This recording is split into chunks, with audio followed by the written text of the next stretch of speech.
নৈহাটির বড়মার কথা তো আপনারা অবশ্যই শুনেছেন, কিন্তু বড়মার মূর্তি পুজোর প্রচলন কিভাবে হলো তা জানেন? কথিত আছে মা এখানে কাউকে খালি হাতে ফেরান না, মা তার সকল ভক্তের মনস্কামনা পূরণ করেন। এখানকার মা খুবই জাগ্রত, এখানে মায়ের উচ্চতা বিশাল, প্রায় 21 ফুটের কাছাকাছি।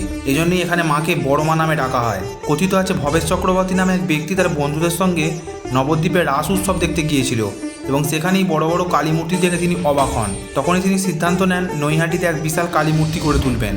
সেই মতোই রাস্তার ধারে তিনি এই মূর্তি পুজোর প্রথম প্রচলন করেন এবং তার নাম অনুসারেই নাম রাখা হয় ভবেশকালী নামে। কিন্তু পরবর্তীতে তিনি হয়ে ওঠেন ভক্তদের বড় মা। প্রতি বছর প্রায় লক্ষ লক্ষ মানুষ ছুটে আসে মায়ের দর্শনে। মায়ের সারা গা জুড়ে সোনার অলংকার দেখলে অবাক হয়ে যাবেন। সোনা বা রূপো ছাড়া কোনো কিছুর অলংকারই মাকে পরানো হয় না। পুজোর দিন প্রায় 100 কেজি সোনার অলংকারে মাকে সাজানো হয়। পুজোর সময় মাকে বেনারসি দিয়ে পুজো দেন ভক্তরা এবং পুজো শেষে সেগুলি দুস্থ মানুষদের মধ্যে বিলিয়ে দেওয়া হয়। আপনারা কি কখনো বড়মার দর্শন করেছেন? কমেন্ট করে জানান।